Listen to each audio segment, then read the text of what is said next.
Pendidikan adalah hak setiap individu tanpa memandang usia, latar belakang, atau kondisi sosial. Namun tidak semua orang memiliki kesempatan untuk menyelesaikan pendidikan formal pada waktunya. Disinilah pendidikan kesetaraan hadir sebagai solusi. Pendidikan kesetaraan merupakan salah satu bentuk dari pendidikan non-formal yang dirancang untuk memenuhi kebutuhan bagi mereka yang tidak menuntaskan di sekolah formal seperti SD, SMP, dan SMA. Program ini meliputi paket A, B, C yang masing-masing setara dengan pendidikan dasar hingga menengah. Dengan semangat inklusivitas dan kesetaraan, pendidikan ini menegaskan bahwa tidak ada kata terlambat untuk belajar.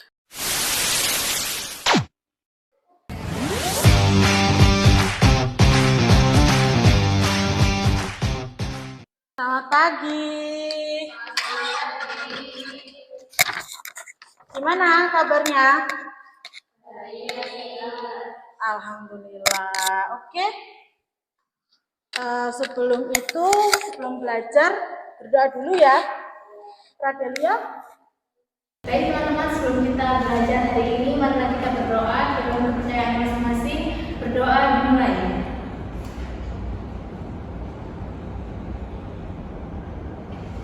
Berdoa dengan masing-masing. Saya absen dulu ya. Tadi Radelia, Nasrita, Jovanda, Desvita, Via, Ina, terus yang terakhir juga. Oke, hari ini kita belajar apa nih? ASEAN. Ada yang tahu? ASEAN itu apa? Association apa? Lupa. Yang lain? Himpunan negara yang terletak di Asia Tenggara. Oke, yang lain? Belum tahu. Belum tahu. Oke, langsung aja ya. Hari ini kita belajar. Tadi sudah berdoa, terus saya lihat hari ini sehat-sehat semuanya. Hari ini kita belajar karakteristik dan interaksi antar negara di ASEAN. Oke, langsung aja di definisi ASEAN. Tadi benar, siapa tadi yang jawab association tadi? Mas Rita ya? Nah benar, ASEAN itu kepanjangannya adalah Association of Southeast Asian Nation. Oke, atau biasanya kita kenal bahasa Indonesianya biar lebih mudah diingat itu adalah Perhimpunan Bangsa-Bangsa di Asia Tenggara. Jadi anggotanya ASEAN itu cuma negara yang ada di Asia Tenggara. Terus ASEAN sendiri merupakan organisasi politik dan ekonomi yang anggotanya juga negara-negara di Asia Tenggara. Jadi nggak ada negara lain yang menjadi anggota ASEAN selain negara-negara di Asia Tenggara. Nah, organisasi ASEAN ini dibentuk karena adanya keinginan yang kuat dari seluruh negara-negara yang tergabung di ASEAN ini untuk menciptakan kawasan Asia Tenggara yang damai, aman, stabil, dan sejahtera. Oke, ini sejarah dari ASEAN. ASEAN didirikan oleh 5 negara, termasuk negara kita. Apa negara kita? Indonesia. Pada tanggal 8 Agustus tahun 1967. Nah, ASEAN berdiri karena kesamaan negara-negara pendirinya, yaitu negara-negara di Asia Tenggara, untuk sama-sama yang baru saja lepas dari jajahan kolonial, tapi kecuali negara Thailand. Tadi ASEAN didirikan untuk meningkatkan perekonomian dan menjaga kestabilan politik dari negara-negara tersebut. Nah, proses berdirinya ASEAN ini terjadi di mana itu? Yang keras?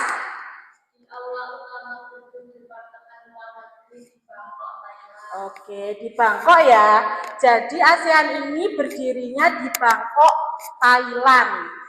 Tapi Thailand ini bukan negara yang dijajah oleh kolonial, ya. Terus secara garis besar, setelah adanya deklarasi tadi, dokumen yang ada setelah berdirinya ASEAN itu berisi maksud dan didirikannya ASEAN. Jadi setelah berdirinya ASEAN terdapat dokumen yang dibuat pada saat ASEAN didirikan, yang mana gagasannya berisi bahwa negara tersebut menginginkan dan menyadari bahwasanya kerjasama regional itu sangat penting. Jadi deklarasi ASEAN itu didasarkan bahwasanya kerjasama regional antar negara-negara di Asia Tenggara itu sangat penting. Untuk apa? Untuk masa depan negara-negara tersebut. Ya, jadi ASEAN ini dibentuk berdasarkan gagasan bahwasanya kerjasama itu sangat dibutuhkan bagi kemajuan negara. Oke, negara-negara yang tergabung di ASEAN itu tadi kan ada 5 negara, termasuk Indonesia kan. Nah, yang 4 berarti apa? Pendirinya. Ada yang tahu selain Indonesia? Yang gabungnya sama itu berarti? Terus yang lain? Terus Singapura, terus Filipina. Oke, jadi pendirinya ASEAN itu sebenarnya ada 5. Ada Indonesia. 5 atau 6? 5 ya. 5 ya Yuda ya. 5. Ada Indonesia, ada Malaysia, ada Thailand, Filipina. Namun Singapura itu ikut karena diajak sama 4 negara yang sudah bergabung tadi. Terus disusul sama Brunei di tahun 1984 pada 8 Januari. Terus disusul lagi di tahun 1995 sama Vietnam di tanggal 28 Juli. Terus selanjutnya ada yang masuknya barengan, apa berarti? Ya, Laos sama Myanmar sama-sama bergabung di ASEAN pada tanggal 23 Juli 1997. Terus ada juga Kamboja yang gabung di 30 April pada tahun 1999. Namun ASEAN itu masih ada satu lagi, ada yang tahu nggak? Yang belum Bu Guru cantumin di sini. Apa?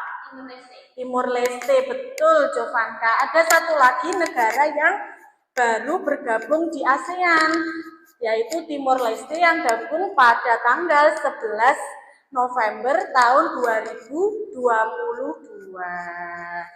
Jadi negara yang tergabung di ASEAN itu ada berapa berarti? Semuanya? 11? Berapa?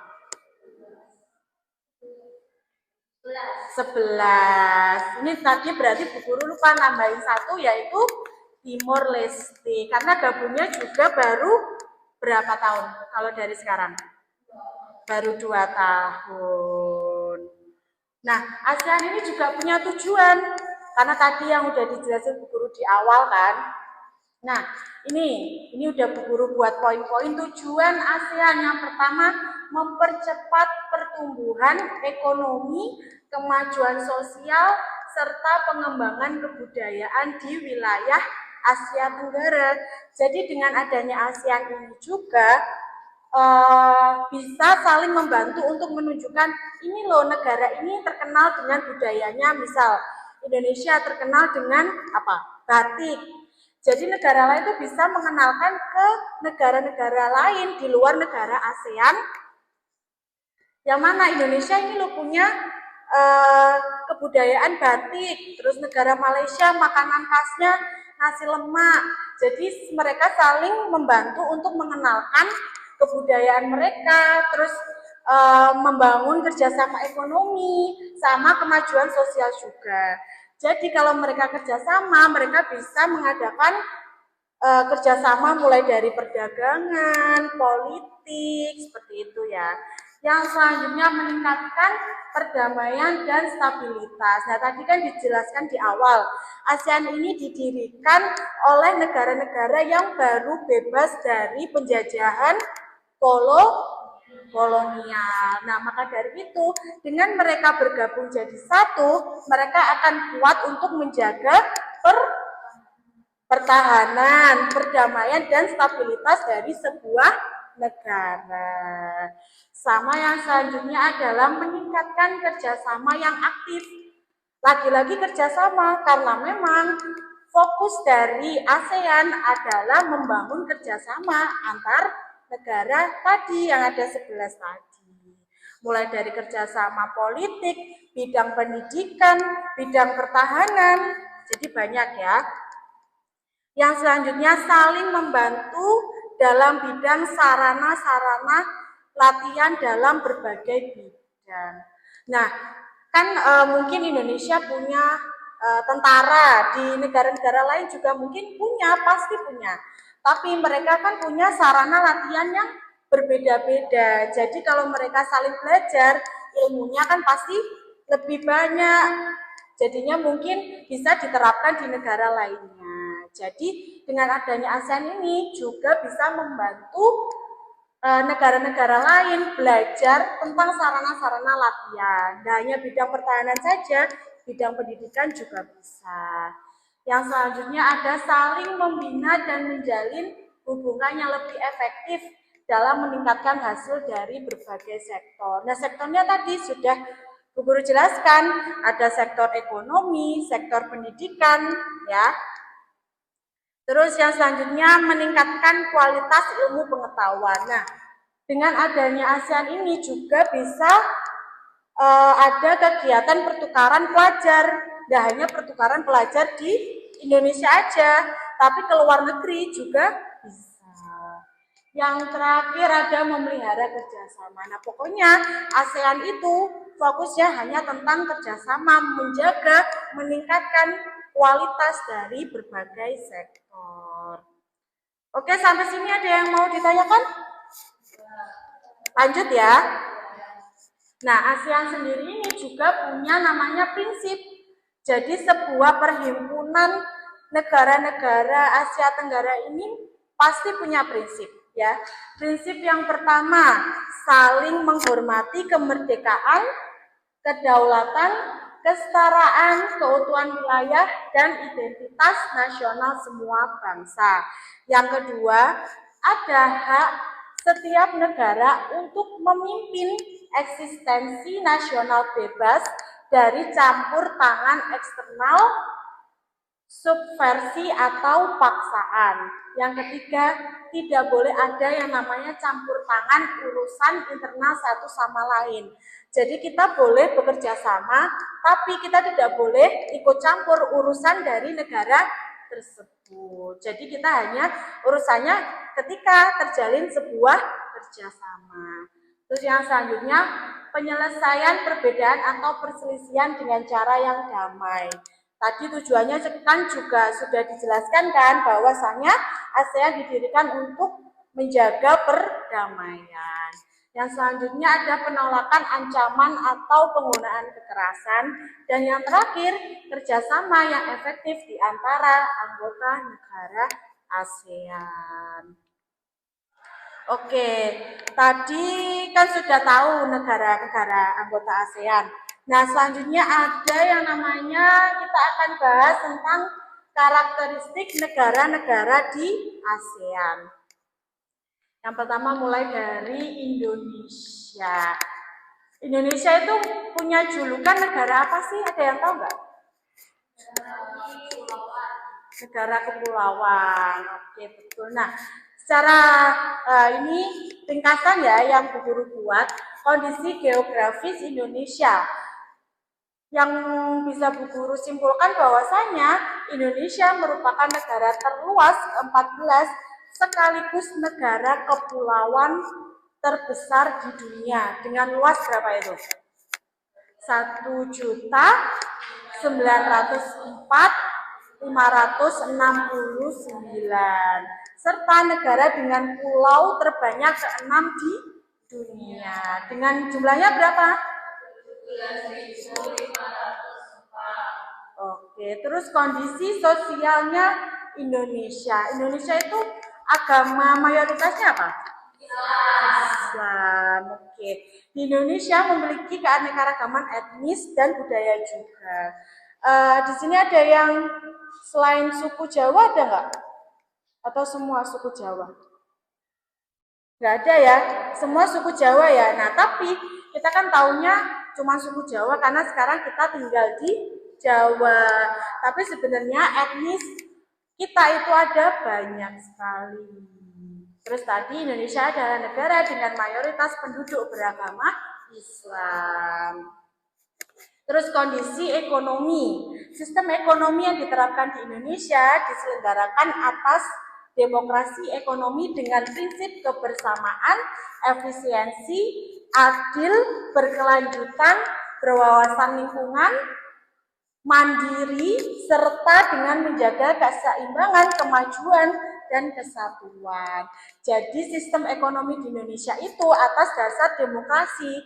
Karena kan kita juga punya yang namanya lambang negara kan, Pancasila.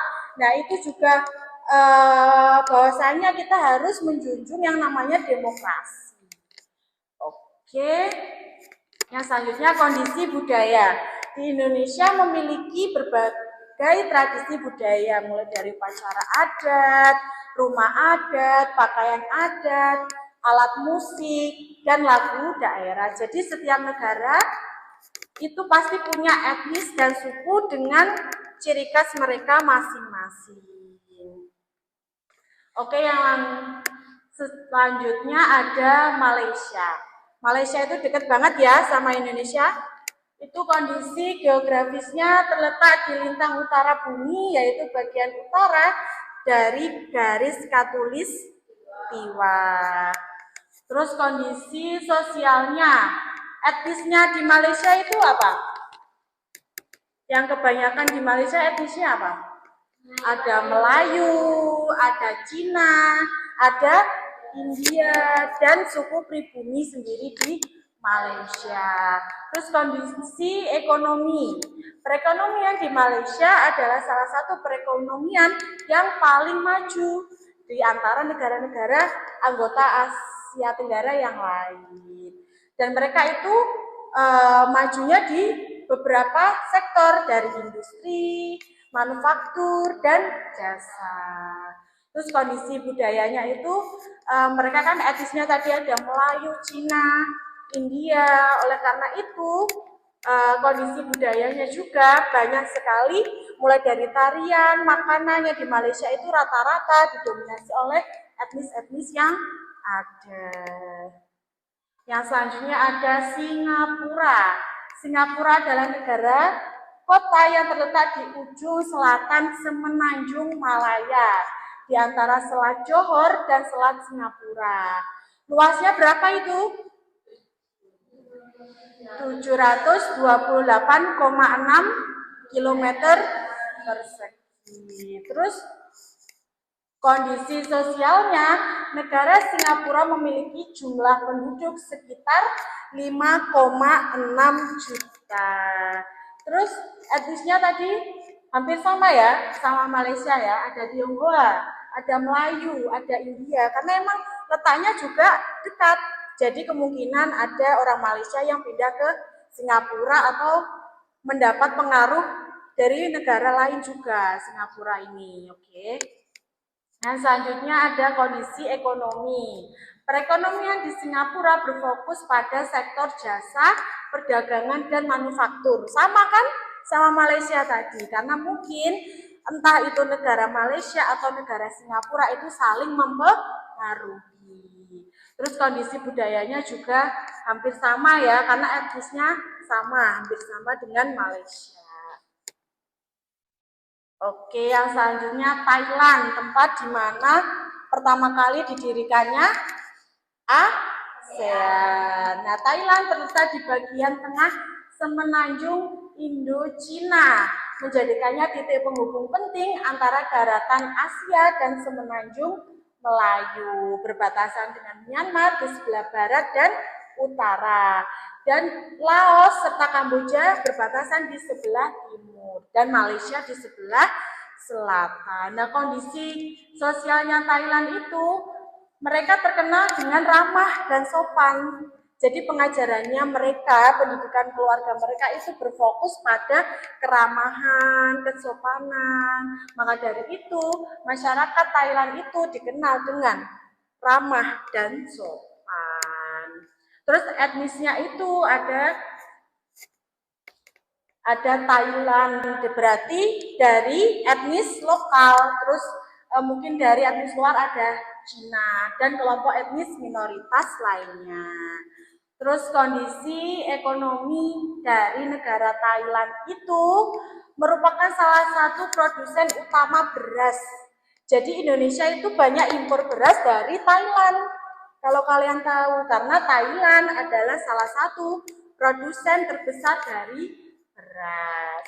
Terus kondisi budayanya tadi, karena sukunya banyak dari suku lokal, nggak ada dari suku-suku pendatang, etnis-etnis pendatang, maka kondisi budaya Thailand didominasi oleh etnis lokal.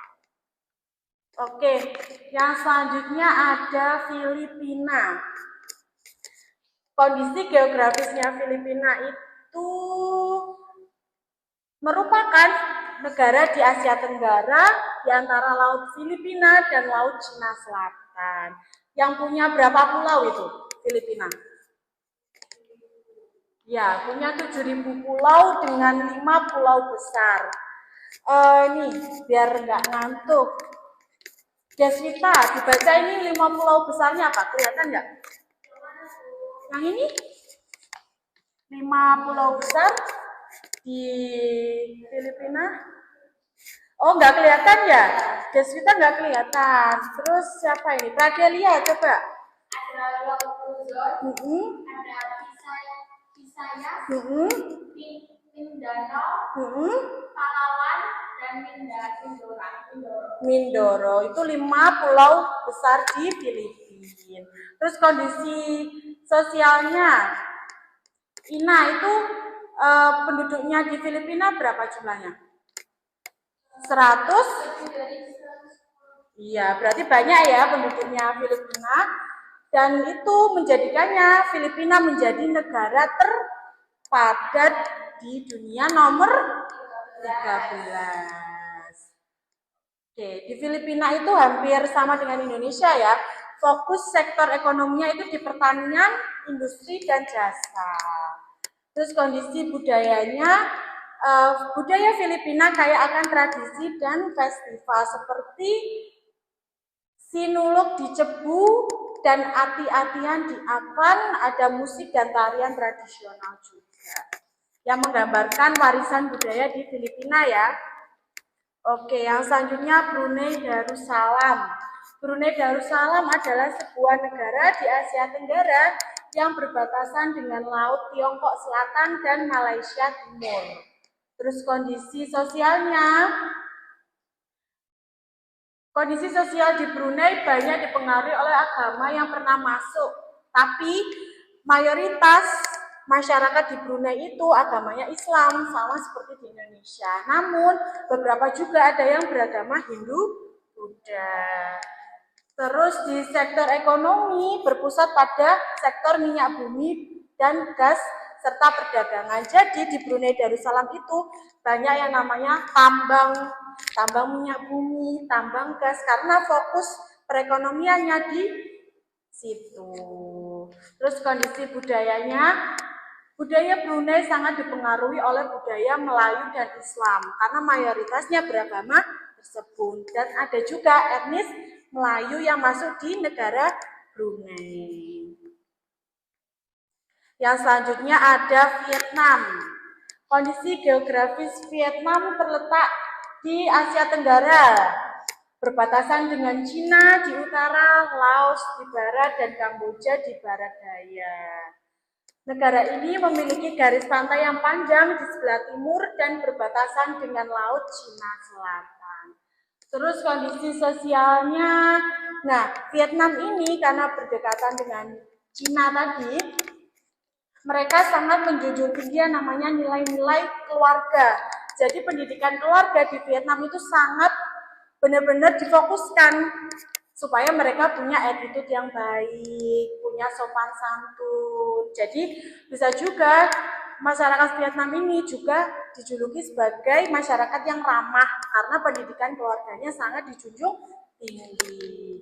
Terus kondisi ekonomi. Ekonomi Vietnam telah mengalami pertumbuhan yang pesat dalam beberapa dekade terakhir. Jadi sistem perekonomian di Vietnam ini baru akhir-akhir ini mengalami peningkatan. Jadi sebelumnya mungkin ada berbagai masalah.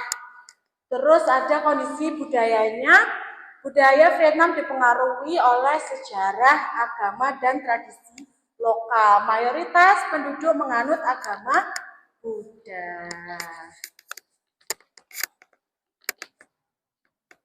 Yang selanjutnya ada Laos. Laos kondisi geografisnya terletak di Asia Tenggara antara 14 derajat lintang utara sampai 22 derajat lintang utara dan 100 derajat bujur timur sampai 103 derajat bujur timur dengan luas sekitar 236,800 km persegi.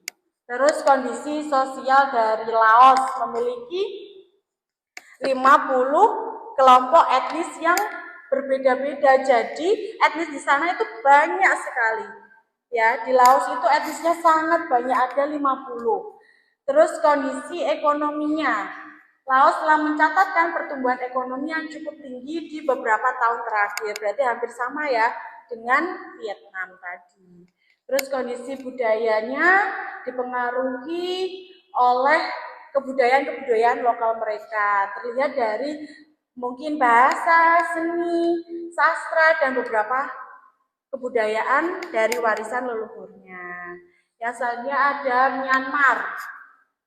Kondisi geografisnya, negara ini berbatasan langsung dengan beberapa negara di sekitarnya. Di sebelah utara dan timur laut Myanmar berbatasan dengan Tiongkok.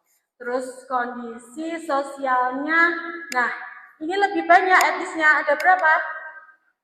130 etnis, berarti lebih banyak daripada Laos tadi. Terus kondisi ekonominya, negara Myanmar ini memiliki potensi ekonomi yang cukup besar, tapi saat ini tengah menghadapi tantangan yang kompleks, jadi mungkin kondisi ekonominya masih belum stabil.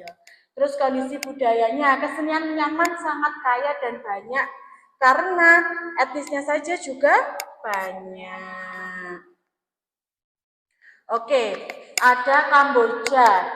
Menurut Oktavina Yohanpotu dan Konminasia Haan dalam jurnal Perang ASEAN, dalam penyelesaian sengketa Kulipehwer tahun 2021, Kamboja di sebelah utara berbatasan dengan Laos, di sebelah timur berbatasan dengan Vietnam, di sebelah selatan berbatasan dengan Teluk Thailand, dan di sebelah barat berbatasan dengan Thailand.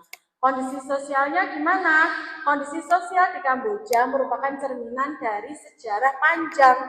Jadi kondisi sosial mereka itu masih dipengaruhi oleh sejarah yang ada pada zaman dahulu.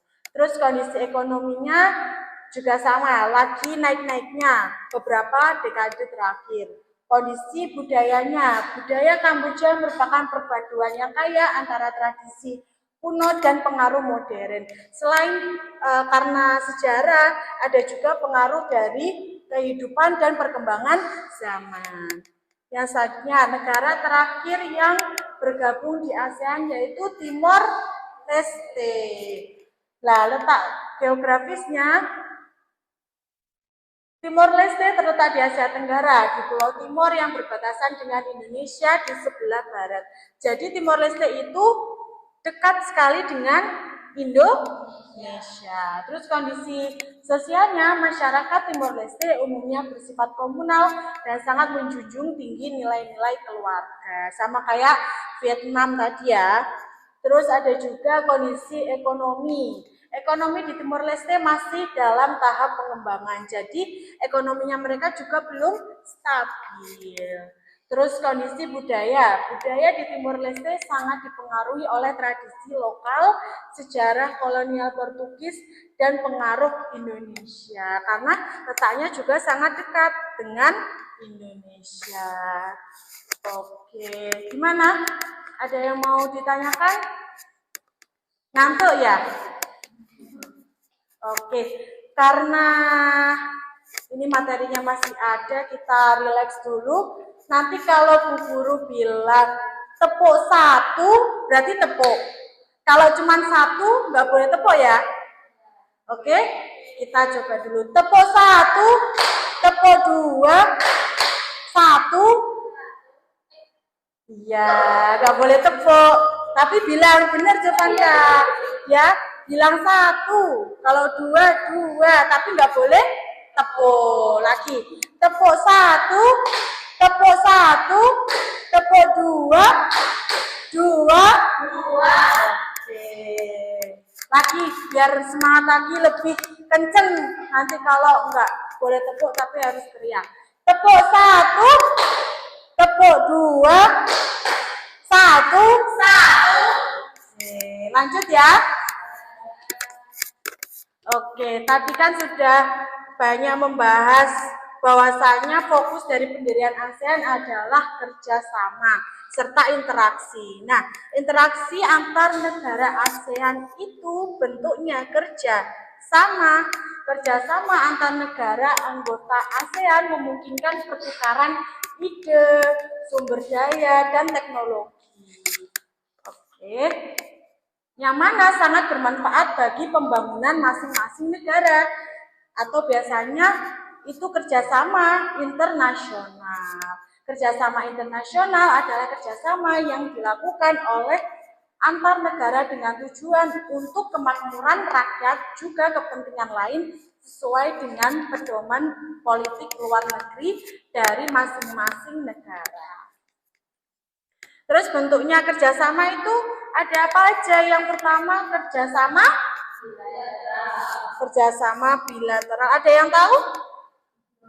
Belum. Oke.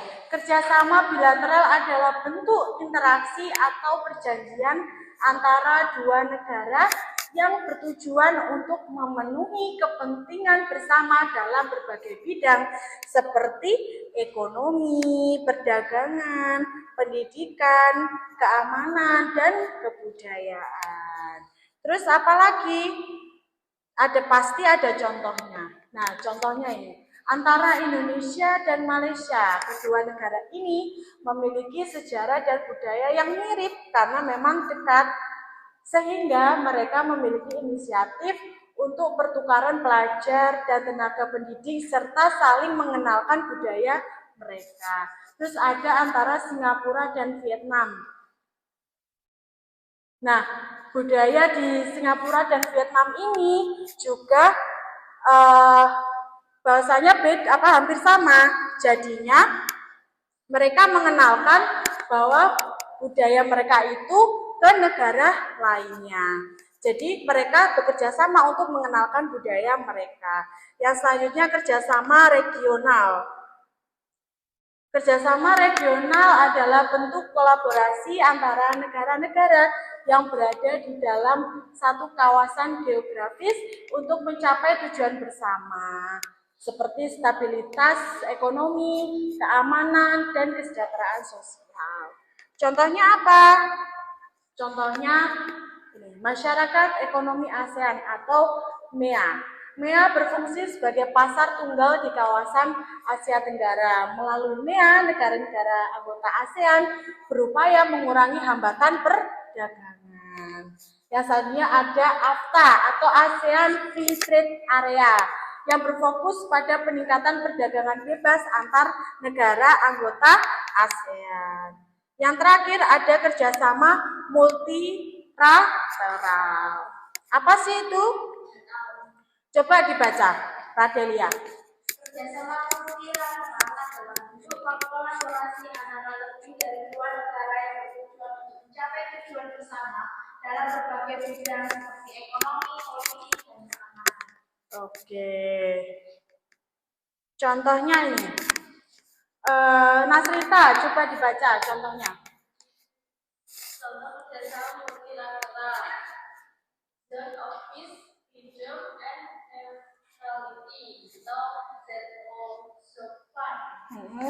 Zone of peace, freedom, and neutrality adalah perjanjian multilateral yang ditandatangani oleh negara-negara ASEAN pada tahun 1971. ZOFAN bertujuan untuk menciptakan zona damai, bebas, dan netral di Asia Tenggara, serta mencapai keberlanjutan kekuatan asing dalam urusan internal negara-negara anggota ASEAN. Terus satunya? Yang kedua, the ASEAN Trade in Goods Agreement atau A3. ASEAN Trade in Goods Agreement atau A3 adalah perjanjian multilateral yang ditandatangani oleh negara-negara anggota ASEAN pada tahun 2009. Perjanjian ini bertujuan untuk memperluas perdagangan barang antara negara-negara anggota ASEAN dengan mengurangi hambatan perdagangan seperti tarif bea masuk, pijakan non-tarif, dan hambatan teknis perdagangan. Oke, tadi bentuknya dari interaksinya ada kerjasama bilateral, kerjasama regional, sama kerjasama multilateral. Jadi materi hari ini sudah selesai ya. Tadi kan sudah Bu Guru jelasin ya materi tentang karakteristik dan interaksi antar negara di ASEAN. Ada yang mau ditanyakan? Tidak ada, sudah jelas ya berarti. Kalau udah jelas, Bu Guru mau kasih soal pada bawah HP semuanya? Oke, Bu Guru kirim ya linknya.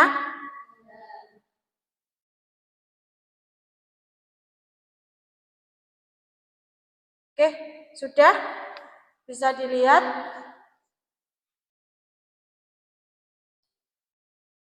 Ada yang belum bisa? Sudah semuanya? Kalau sudah, silakan dikerjakan ya. Nanti kalau sudah, bisa bilang ke saya.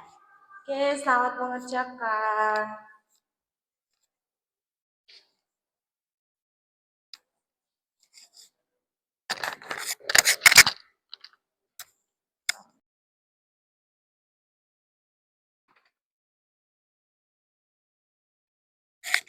Gimana? Sudah selesai? Oke, Bu Guru cek dulu.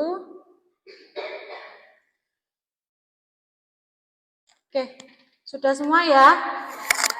Berarti pelajaran hari ini sudah selesai. Sebelum pulang kita rileks dulu kayak tadi sama biar semangat pulangnya. Tepuk 1, tepuk 2, tepuk 3, 1, 2, tepuk 1,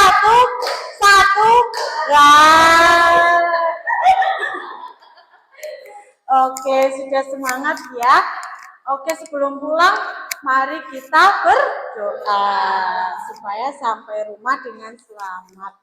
Oke, Nasrita bisa dipimpin doa teman-temannya. Sebelum mengakhiri kegiatan hari ini, mari kita berdoa menurut kepercayaan masing-masing. Doa dimulai. Berdoa tidak pernah.